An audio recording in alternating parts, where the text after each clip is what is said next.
comment, like, and subscribe.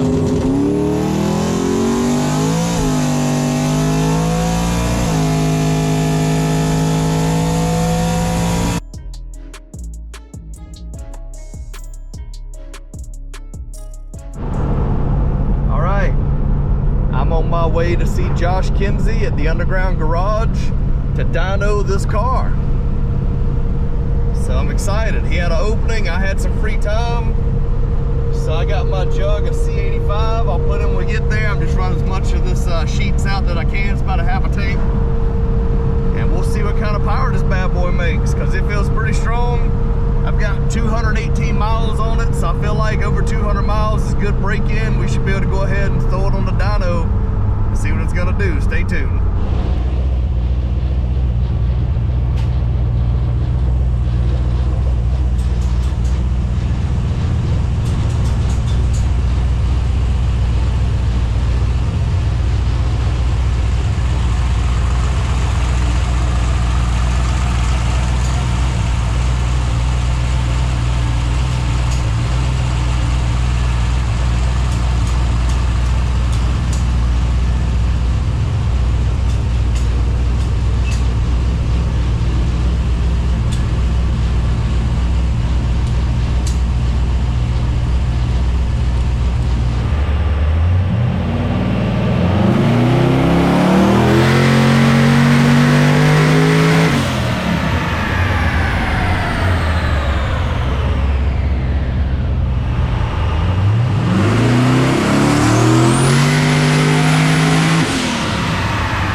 Yeah, 150 horsepower export here.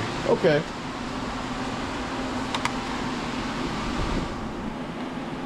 £18 of boost. So 11 pounds of boost, it made 511. Yeah. And 18 pounds of boost, it made 650. We got 7 pounds of boost to 150 horsepower. It's 150 to 150 divided by 7, 21 roughly, 20 pounds of boost. I think that's about what you told me it made before. About 20 horsepower per pound, right? I think if we keep going up, there'll be a point where the turbo's kind of, I think it'll pick up about 25 and then start to fall off.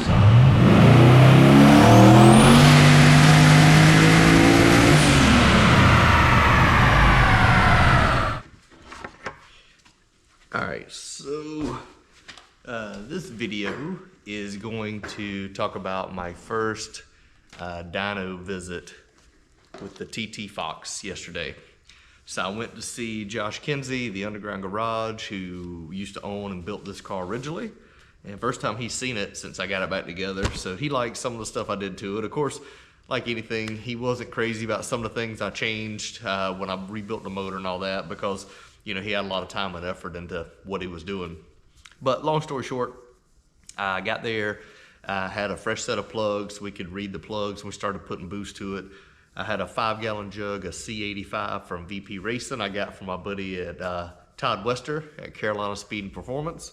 And I poured that in, mixed it with my little over a quarter tank of Sheets E85, the flex fuel. And the Sheets was showing 68% content on my ethanol sensor. And when I added in 5 gallons of C85, it actually bumped it up, but it didn't go as high as you think. It only went to 72%. But either way, 72% ethanol is what it showed, and off we went. So the first pull we did on it was about an hour after I'd arrived there off the street. And this is basically right off the wastegate. So no additional pressure on the dome. And with the springs that's in my wastegates, I'm seeing 11 pounds of boost. So 11 pounds of boost, conservative timing. And when I say conservative, like 15 degrees the total timing, and 11.8 air fuel ratio, and it made 511 horsepower and right at 500 foot-pounds of torque, and it was making power up to about 6,500, and then it was starting to lay over, and the shift light's at 65. So with that Brian Tooley stage 1 turbo cam that's in it, the V2, the version 2, It's like a 218, 237 duration at 50. So that's the power range. So it pulls to about 6,500, and that's exactly what it did in this car. So 511 horsepower, 500 torque. The problem is, during that run, it had a little bit of spark blowout a couple times, and looked at the data log, and what's happening is the battery voltage was dropping from 14 volts. At 5,400 RPM, it dropped down to 12 volts. And it didn't come back up until we let off the throttle. So for some reason, this Delphi GM stock alternator on this thing, at high RPM, it starts losing voltage. And I researched online today, and that apparently is a very common problem with these alternators. They work great until you go to high RPM. So second pull, basically I put some boost on the gate, which is what I kind of ride around with on the street. So I put 10 pounds on the gate, which actually gave me 7 pounds of actual boost. So it went up to 18 pounds of pressure for the turbos. And same kind of thing. We pulled the car to about 6,500 RPM. The battery voltage this time dropped off. It pulled a little better, but this time the battery voltage over 6,000, it fell off. It went from 14.7 down to 12.0. And then you could hear it during the run. You could see it on the log.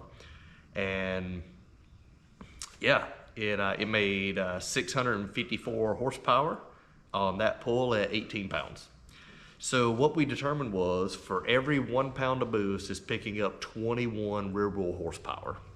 So you would think that makes sense. We made 511 at 11 pounds. We added 7 pounds. So if we're getting 20 horsepower times 7, that's 140. So we made 654. So there you go. For the third pull, I wanted to get a little aggressive with it, so I added 2 more pounds of boost. So instead of 10 on the dome, went to 15 pounds on the dome, which equated to 20 pounds actually at the turbos. So first pull was 11, second pull was 18, third pull 20 pounds of boost. And I added 2 degrees of timing to it. So instead of 15, it was like 17 degrees of timing. And we pulled this time to 7,000 just to see if it would help at all. This time the spark blowout was hideous. It was absolutely terrible. It was noticeable from the start, and it didn't really clear up at high RPMs. When we looked at it, over 5,500 RPM, the battery voltage dropped. This time it went from 14.7 down to 11.7. So you kind of imagine if the alternator stops working, run off the battery, you're trying to run 2 electric fans, 2 Hellcat fuel pumps, 8 ignition coils, plus the Holley system, plus the ignition for the car. That's why it just can't burn the fuel. It's blowing the spark out. Unfortunately, that was a horrible pull, but the car still made like 695 horsepower, which makes sense. You figure 20 horsepower per pound of boost. We added 2 pounds of boost. That should be 40. So we made 654. Last pull made 695. So there we are again, 20 horsepower per pound of boost. Now, we stopped there because, you know, clearly I don't have enough voltage to burn the fuel. I need another alternator. So I looked into MechMan. They have different alternator options. They have like a 240 or 250 amp alternator I'm gonna probably buy. I'm gonna call them tomorrow on Monday, today's Sunday, and see what they recommend. I'm just gonna buy a new alternator for it, and that should fix the problem. Then I can go back to the dyno, and what we're doing is, we're from the old school of thought is, you don't use a lot of timing initially. You kind of max out the turbos, get as much boost as possible. You read the plugs, then you start feeding in timing to get the most horsepower safely, but also reading the plugs. So basically, instead of just messing with the timing and the boost, we get the boost up where we want it, which is gonna be somewhere between 24 to 28 pounds roughly, whatever they wanna make. And then once we get to that point with the conservative timing, then we'll put timing in it. One thing Josh and I talked about, when he had the tune in it, at 20 pounds of boost, he had 20 degrees of timing. Well, right now at 20 pounds of boost, I only have like 17 degrees of timing. So there's more timing to be had as we creep up on it. I'm just trying to take my time because this motor burned up twice, as you know. I've addressed the fuel system. I put a Cobra tank on it, twin Hellcat pumps, number 10 feed, dual parallel from the back of the motor feeding both sides. It comes out to the regulator, goes to number 8 back. So that should solve any fueling issues. I found that in the tank, when it got low, it would suck fuel away, so that could be a problem. The original motor had interference where the pistons were hitting the heads. I got all that fixed. So yeah, I'm thinking that this is probably within line, you know, considering the low timing on it, that, you know, 700 rear wheel horsepower at 20 pounds of boost. These are the Chinese turbos. They're called the 3582s. They're a very popular turbo. They're twin 61 millimeters. It had 63 hot side housings. I put 82 housings on it. And it has kind of a 2.5 inch exhaust that goes around the K-member and down to the transmission, where it had like a 2.25 real small. Where it comes off 2.5 by the transmission, I've upgraded to 3, so it has 3-inch exhaust now to dumps at the rear end. And it has cutouts right by the turbos up front. So in the video, you'll hear it get really loud. That's the dumps opening up and helping the exhaust come out. So I'm thinking, based on what it's making right now at 700 horsepower at 20 pounds, if I add 5 more pounds of boost, that should give me like 800 horsepower. And then we feed in some timing. Timing could be worth anywhere between 30 and 100 horsepower. You never know. So I'm thinking, just speculating, this combo is probably going to max out somewhere between 800 and 900 horsepower, depending on what the turbos do and before they start becoming a restriction. But twin 61s, I mean, 700-800 is kind of what people say they'll make, depending on the combination. I've got a mild turbo cam, as I mentioned before, but that's what Brian Tooley recommends for under 66 millimeter size turbos. So I've got 61, so it's exactly the cam he would recommend. They are TrickFlow 220X ass cast heads. And so it's good head. I've got 10.7 to 1 compression with this motor. It's got the Summit Racing forged bottom end with the 2cc dome pistons and the forged crank rods, the whole thing. So I can turn it up, it'll take it. It's just, you know, figuring out what it likes and where we can end up with the timing. I want to be real conservative with the timing, but I figured I'd share that with you guys behind the scenes. I didn't film a lot because I was frustrated. I thought it was going to make a lot more power. I guess my expectations with this combination were different. But either way, hope you liked the video. I'll have more soon. I'll get the alternator installed, and then we'll go back and try to keep tweaking on it. But 3 pulls, you know, right off the street, went from 500 to 700. We found out that what we add to the dome, in this case, 10 pounds on the dome gives me 7 pounds at the turbo, and 15 pounds on the dome gives me basically 9 pounds over what the springs are. So we'll see. I'm excited to get it all fixed up. And I did have one issue. I don't know if I mentioned, I drove it the other day, and I was getting on it, and it kind of spit and sputtered and didn't want to do right. I wasn't sure what's going on with it, couldn't find nothing wrong. And the next day I went to crank it, and it turned over so slow, like it didn't want to crank. And I put a battery tester on it, showed the battery was defective. Only had 200 cold cranking amps, so it'd be like 600.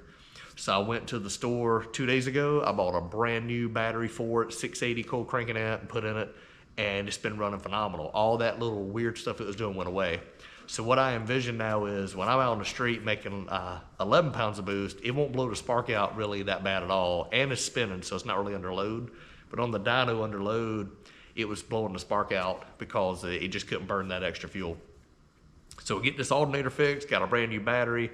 I think we'll be pretty close to having this thing dialed in. And then it makes what it makes. If it makes $7.99 or it makes $8.99, you know, that is what it is. I could always upgrade the turbos later and try to chase more power, but I was trying to maximize what it is, because that combination in this car has run high 8s, 860s previously. So I'm just trying to duplicate, get the best power it can make safely and consistently, and then we'll be ready to go test this thing at the track.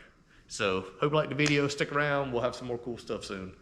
And if you haven't, be sure to comment, like, subscribe, hit the bell, notified when I have videos come out. It makes a big difference in my video showing up to people that may not know that I have a channel that has Mustangs and turbos and things like this.